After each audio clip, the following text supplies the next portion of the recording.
नमस्कार, दिल्ली की खबरें देख रहे हैं आप और मैं हूं आपके साथ बॉबी सिंह। बुलेटिन की शुरुआत करेंगे, उससे पहले नजर डालेंगे इस वक्त की सुर्खियों पर। कोरोना के बढ़ते मामले को लेकर सरकार अलर्ट। पीएम ने डिजिटल प्रेस कॉन्फ्रेंस को किया संबोधित। दिल्ली जनता को 3 महीने में वैक्सीन लगाने का दिया निर्देश। नए कृषि कानून को लेकर किसानों का आंदोलन जारी। सीएम केजरीवाल हरियाणा में करेंगे महापंचायत। किसानों ने आवाज को बुलंद करेंगे सीएम केजरीवाल। पेट्रोल डीजल के बढ़ते दामों में 20वें दिन नहीं हुआ इजाफा। दाम में इजाफा नहीं होने से आम जनता को मिली राहत। पेट्रोल डीजल को जीएसटी में लाने की चल रही बात। और one nation one ration card लागू। योजना के लागू होने से कार्ड धारकों को मिलेगा राहत। पूरे देश में कहीं भी ले सकते हैं योजना का लाभ। चलिए खबरों में आगे बढ़ते हैं। दिल्ली में कोरोना के बढ़ते मामलों को देखते हुए दिल्ली सरकार अलर्ट मोड पर आ गई है। सीएम अरविंद केजरीवाल ने गुरुवार को स्वास्थ्य मंत्री सत्येंद्र जैन और स्वास्थ्य विभाग के अधिकारियों के साथ समीक्षा बैठक की। वहीं इस समीक्षा बैठक में केजरीवाल ने अधिकारियों को ट्रेनिंग, टेस्टिंग, रिट्रीटमेंट और आइसोलेशन सिस्टम कुल और सख्ती से लागू करने का निर्देश दिया है। केजरीवाल ने कहा है कि कोरोना केस में मामूली बढ़ोतरी हुई है, घबराने की कोई बात नहीं है, लेकिन दिल्ली सरकार बहुत ही बारीकी से कोरोना की स्थिति पर नजर बनाए हुए है और सभी जरूरी कदम भी उठा रही है दिल्ली सरकार। वहीं दिल्ली में अब 40,000 की जगह 1.25% लोगों को हर दिन वैक्सीन लगाई जाएगी। साथ ही वैक्सीन सेंटर 500 से बढ़ाकर 1,000 कर दिए जाएंगे। वहीं सरकार वैक्सीन सेंटर पर अब सुबह 9 बजे से रात 9 बजे तक वैक्सीन लगाए जाएंगे। केजरीवाल ने केंद्र सरकार से अपील की है कि वैक्सीन सबके लिए खोल दिया जाए और राज्य सरकारों को युद्ध स्तर पर वैक्सीनेशन की इजाजत दे दी जाए। वहीं सीएम ने यह भी बोला है कि अगर केंद्र सरकार सबको वैक्सीन लगाने की छूट देती है तो वैक्सीन भी इसके लिए पर्याप्त है, तो 3 महीने में पूरी दिल्ली को वैक्सीन लगाई जा सकती है। दिल्ली सरकार सीएम ने लोगों से अपील करते हुए कहा है कि वैक्सीन लगवाने में हिचकिचाएं नहीं। जो लोग भी योग्य हैं वो वैक्सीन जरूर लगवाएं और खुद से आगे आकर के वैक्सीनेशन अपना करवा सकते हैं। सीएम केजरीवाल ने अपील की है लोगों से कि लोग खुद आगे आकर वैक्सीनेशन लें।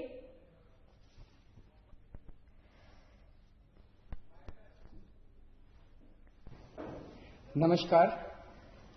दिल्ली में पिछले कुछ दिनों से कोरोना के केसेस में थोड़ी बढ़ोतरी देखने को मिली है।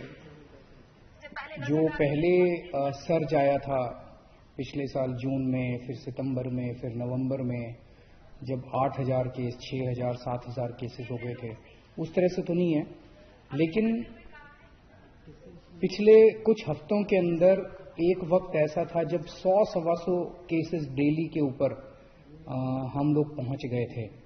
लेकिन पिछले कुछ दिनों में, खासकर पिछले 3 दिन में, थोड़ी बढ़ोतरी ज्यादा देखने को मिली है और कल 500 से ज्यादा केसेस देखने को मिले।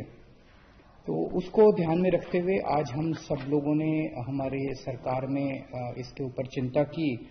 सबसे पहले तो मैं ये कहना चाहता हूं कि बढ़ोतरी है लेकिन मामूली है, ज्यादा घबराने की बात नहीं है। चूंकि केसेस बहुत ज्यादा कम हो गए थे तो जब हम परसेंटेज के तौर पे देखें तो इतने परसेंट ज्यादा लगता है, लेकिन नंबर्स के तौर पे जैसे मैंने बताया, पहले 6,000 7,000 केस होते थे, अब 500 के करीब केस हैं। तो घबराने की बिल्कुल जरूरत नहीं है, नंबर 1। और नंबर 2, हम बहुत बारीकी से पूरी स्थिति पे नजर रखे हुए हैं। जो भी करने की जरूरत है हम वो सारे कदम उठा रहे हैं।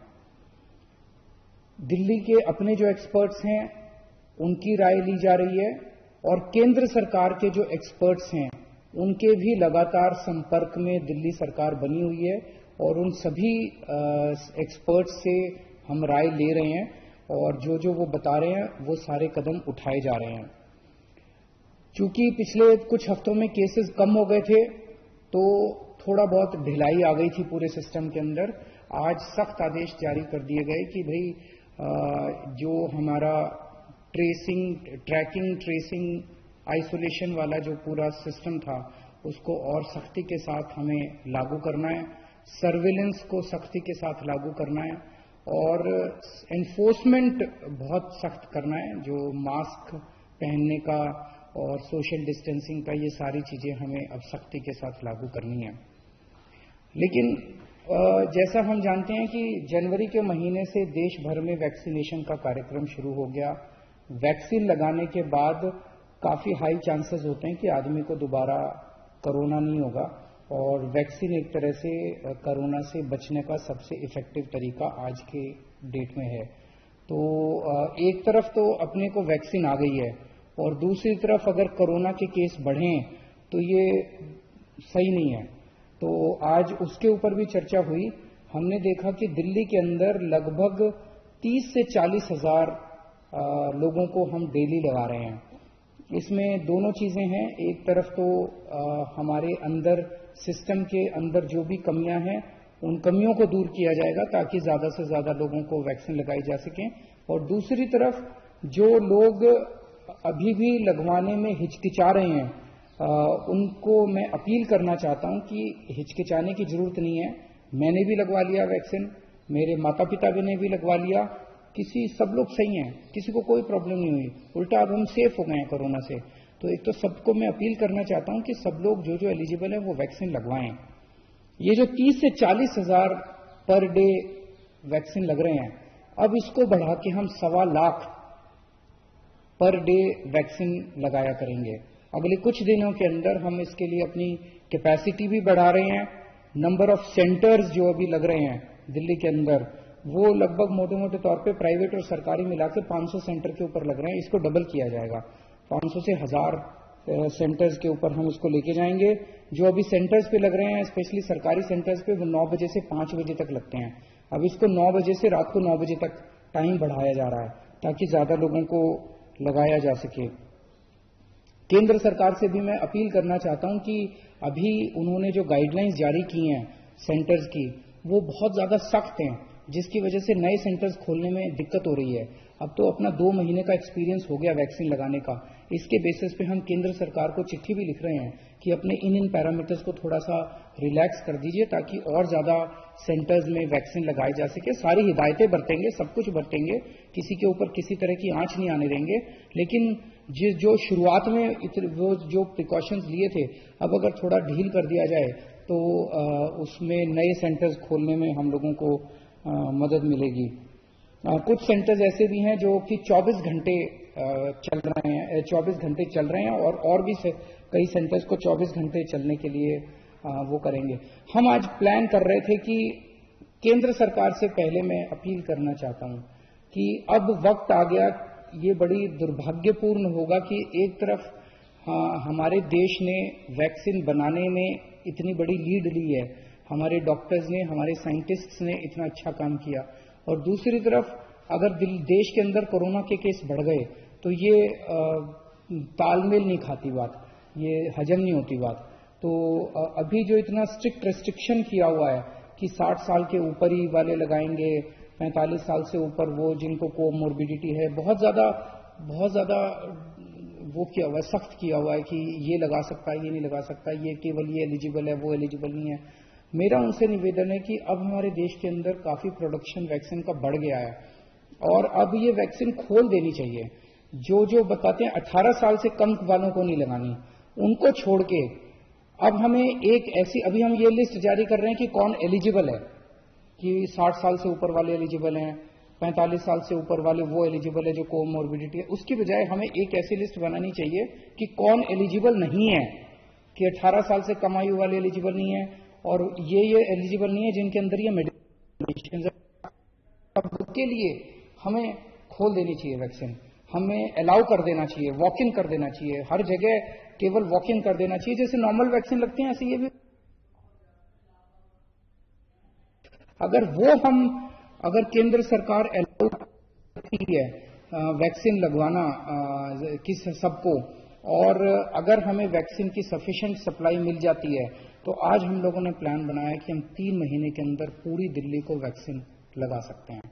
तो मेरी केंद्र सरकार से ये भी अपील है कि अब इसको डिसेंट्रलाइज करके ज्यादा इसके ऊपर कंट्रोल ना रखा जाए और राज्य सरकारों को अपने तरीके से वॉर फुटिंग के ऊपर वैक्सीन लगाने की इजाजत दी जाए। नमस्कार। खबरों में आगे बढ़ते हैं। आम आदमी पार्टी ने कृषि कानूनों को लेकर केंद्र सरकार के खिलाफ रणनीति तैयार की है। दरअसल आपके राष्ट्रीय संयोजक अरविंद केजरीवाल हरियाणा में किसानों के समर्थन में महापंचायत करेंगे और ये महापंचायत 4 अप्रैल को जींद के हुड्डा मैदान से आयोजित किया जाएगा। इससे पहले अरविंद केजरीवाल किसानों के पक्ष में कृषि कानून के खिलाफ उत्तर प्रदेश के मेरठ में भी महापंचायत कर चुके हैं। आम आदमी पार्टी के सह प्रभारी और राज्यसभा सांसद डॉक्टर सुशील गुप्ता ने पत्रकारों से बातचीत में कहा है कि पूरे देश में केंद्र सरकार द्वारा लागू काले कृषि कानूनों को लेकर किसानों का लंबे समय से ही आंदोलन चल रहा है। किसान लगातार 4 महीनों से टिकरी, सिंगू, गाजीपुर और कई बॉर्डरों पर अपनी मांगों को लेकर बैठे हुए हैं। किसान सरकार के खिलाफ इस लड़ाई में 2 डिग्री की सर्द रातों में भी सड़कों पर बने रहे हैं और वहीं सैकड़ों निर्दोष किसान इस आंदोलन में अपने प्राणों की आहुति भी दे चुके हैं। कृषि कानून को किसानों के सलाह के बिना संसद में लाया गया और जब असंवैधानिक तरीके से उन्हें पास भी कर दिया गया, वहीं किसान के विरोध करने पर सरकार किसानों पर लाठी डंडों की बरसात करती है। यही नहीं, सरकार अब तक सैकड़ों किसानों पर झूठे मुकदमे भी दर्ज कर चुके हैं। उन्हें सलाखों के पीछे भी पहुंचाया जा चुका है। ये भी कहा गया है इस दौरान।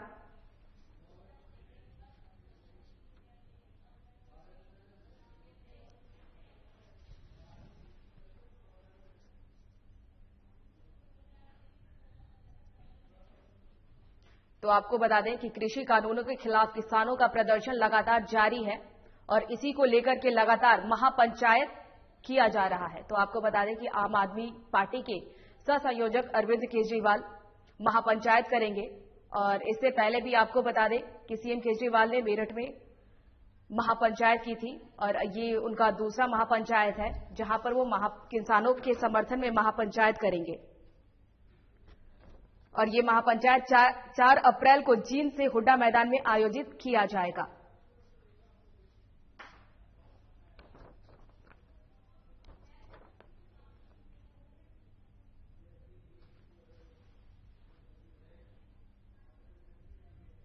खबरों में आगे बढ़ते हैं। कोरोना का कहर दिल्ली राजधानी में एक बार फिर से देखने को मिला है। दिल्ली में गुरुवार को 607 नए मरीजों में कोरोना संक्रमण की पुष्टि हुई है। वहीं इससे पहले 6 जनवरी को दिल्ली में 654 नए मामले आए थे और अब पिछले 24 घंटे में 607 नए मामले सामने आने के बाद दिल्ली प्रशासन कोरोना को लेकर सतर्क हो गई है। वहीं गुरुवार को 384 लोग ठीक हुए हैं और एक कोरोना मरीज की मौत भी हुई है। इसके साथ ही दिल्ली में कोरोना के एक्टिव मामले 3000 के करीब पहुंच चुका है। दिल्ली में कोरोना के अब तक कुल 10,949 लोगों की मौत हो चुकी है। वहीं पिछले 24 घंटे में दिल्ली में 80,253 लोगों का कोरोना टेस्ट भी किया जा चुका है। दिल्ली में अभी 1519 लोग होम आइसोलेशन में रखे गए हैं और वहीं अभी कंटेनमेंट जोन की संख्या 647 हो गई है। गुरुवार को 607 नए मामले आने के बाद राजधानी में सक्रिय मरीजों की संख्या बढ़कर 2,924 हो गए हैं। दिल्ली में कोरोना से डेथ रेट 1.70% हो गया है। स्वास्थ्य विभाग के अनुसार दिल्ली में कोरोना के 2,900 से ज्यादा सक्रिय मरीज दिल्ली के कई अस्पतालों में भर्ती हैं।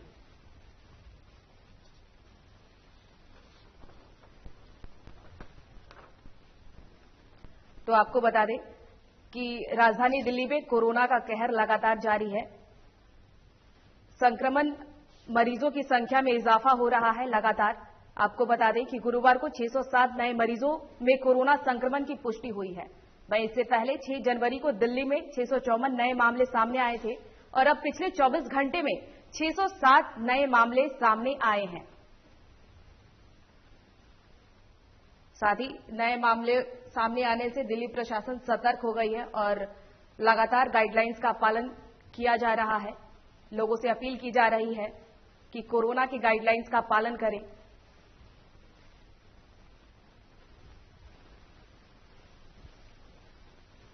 तो आपको बता दें कि राजधानी दिल्ली में कोरोना का कहर लगातार जारी है और पिछले 24 घंटे में 607 नए मामले सामने आए हैं और इसी को लेकर के दिल्ली प्रशासन सतर्क मोड पर है। चलिए खबरों में आगे बढ़ते हैं। पेट्रोल डीजल की कीमतों में 20वें दिन भी कोई इजाफा नहीं हुआ है, जिससे आम आदमी को थोड़ी राहत मिली है। वहीं देश की राजधानी समेत सभी महानगरों में रेट स्थिर बने हुए हैं। इससे पहले बीते महीने में कुल 14 दिन पेट्रोल और डीजल के दाम बढ़े थे, जिसके चलते लगभग सभी शहरों में पेट्रोल डीजल की कीमत ऑल टाइम हाई पर चल रही थी। पेट्रोल डीजल के बढ़ते दामों पर वित्त मंत्री निर्मला सीतारमण, आरबीआई गवर्नर शक्तिकांता दास से लेकर पेट्रोलियम मंत्री धर्मेंद्र प्रधान तक सभी तेल की बढ़ती कीमतों को लेकर चिंता जता चुके हैं। वहीं अब जीएसटी के दायरे में लाने से कीमत कम हो सकती है। वित्त मंत्री ने ये सुझाव भी दिया है कि पेट्रोलियम प्रोडक्ट को जीएसटी के दायरे में लाना चाहिए और इसे लेकर जीएसटी काउंसिल में चर्चा होनी चाहिए। ऐसे में अगर पेट्रोल डीजल को जीएसटी के दायरे में लाया जाता है तो कीमतों में करीब 25 रुपए तक की गिरावट देखने को मिल सकती है। वहीं इस मांग के बाद महाराष्ट्र के पेट्रोलियम मंत्री अजित पवार ने कहा है कि अगर पेट्रोल डीजल को जीएसटी के दायरे में लाते हैं तो इससे केंद्र और राज्य दोनों ही सरकार को फायदा मिलेगा। इसके अलावा दिल्ली के गृह मंत्री सत्येंद्र जैन ने विधानसभा में कहा कि मुख्यमंत्री अरविंद केजरीवाल पेट्रोल डीजल को जीएसटी के दायरे में लाने की अपनी मांग पहले ही रख चुके हैं।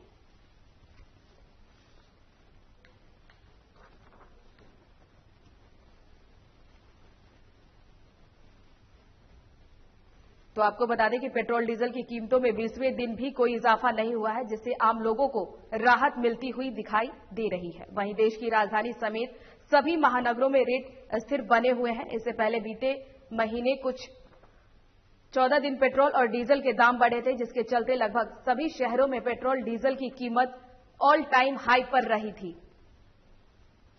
पेट्रोल डीजल के बढ़ते दामों पर वित्त मंत्री निर्मला सीतारमण, आरबीआई गवर्नर शक्तिकांता दास से लेकर पेट्रोलियम मंत्री धर्मेंद्र प्रधान तक सभी तेल की बढ़ती कीमतों को लेकर चिंता जता चुके हैं। वहीं अब जीएसटी के दायरे में लाने से कीमत में कमी आ सकती है। साथ ही आपको बता दें कि वित्त मंत्री ने सुझाव भी दिया था कि पेट्रोलियम प्रोडक्ट को जीएसटी के दायरे में लाना चाहिए और इसे लेकर जीएसटी काउंसिल में चर्चा भी होनी चाहिए। ऐसे में अगर पेट्रोल डीजल को जीएसटी के दायरे में लाया जाता है तो कीमतों में करीब 25 रुपए तक की गिरावट देखने को मिल सकती है। वहीं इस मांग के बाद महाराष्ट्र के पेट्रोलियम मंत्री अजित पवार ने कहा है कि अगर पेट्रोल डीजल को जीएसटी के दायरे में लाते हैं तो इससे केंद्र और राज्य सरकार को भी फायदा मिलेगा।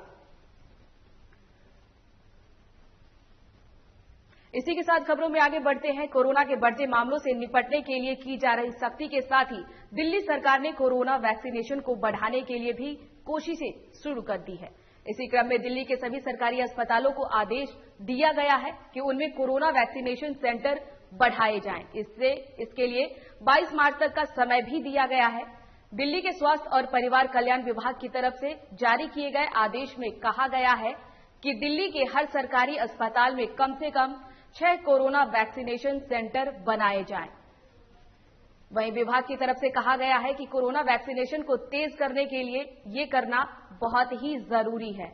इतना ही नहीं, इन वैक्सीनेशन सेंटरों पर कम से कम 2 वैक्सीनेटर भी तैनात होने चाहिए जो लोगों का टीकाकरण करेंगे। साथ ही ये भी आदेश दिया गया है कि अस्पताल में बनाए गए सेंटर पर कम से कम 200 वैक्सीन लगाना भी जरूरी होगा। ये आदेश 22 मार्च तक सभी जगह लागू हो जाएंगे। यदि ऐसा नहीं होता है तो उसे गंभीरता से लिया जाएगा और कार्रवाई की जाएगी।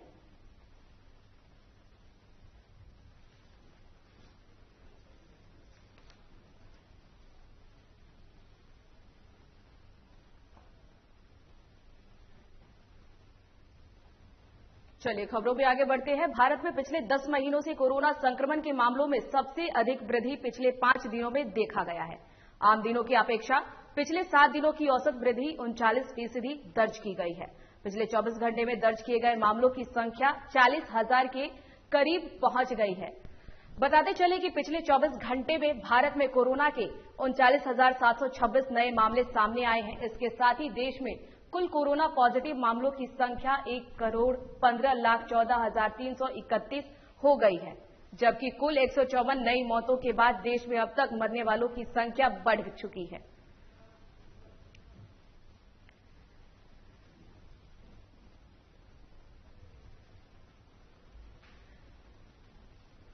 चलिए खबरों में आगे बढ़ते हैं। राशन कार्ड ऐसा डॉक्यूमेंट है जिसके जरिए गरीबों को सस्ते राशन मिलते हैं। साथ ही ये कई सरकारी योजनाओं को लाने के लिए भी इस्तेमाल किए जाते हैं।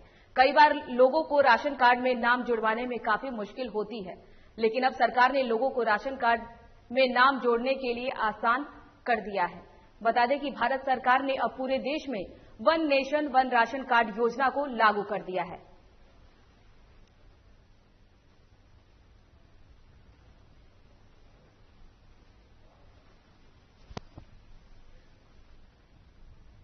तो वहीं गुरुवार को दिल्ली पुलिस की स्पेशल सेल ने अंतर्राष्ट्रीय ड्रग सप्लायर रैकेट का पर्दाफाश किया है। वहीं ड्रग्स तस्करों को गिरफ्तार किया है। आरोपी के पास से 15 किलो हेरोइन बरामद की गई है, जिसकी कीमत 60 करोड़ बताई जा रही है। स्पेशल सेल की नॉर्थ रेंज के एसीपी जसवीर और इंस्पेक्टर कृष्ण कुमार को एक जानकारी मिली थी कि दिल्ली में ड्रग तस्कर शहजाद और उसका साथी आमिर खान बड़ी खेप लेकर आने वाला है और इसके बाद इन दोनों को गिरफ्तार कर लिया गया है। चलिए फिलहाल के लिए इतना ही, हमें दीजिए इजाजत। देखते रहिए साधना प्लस। नमस्कार।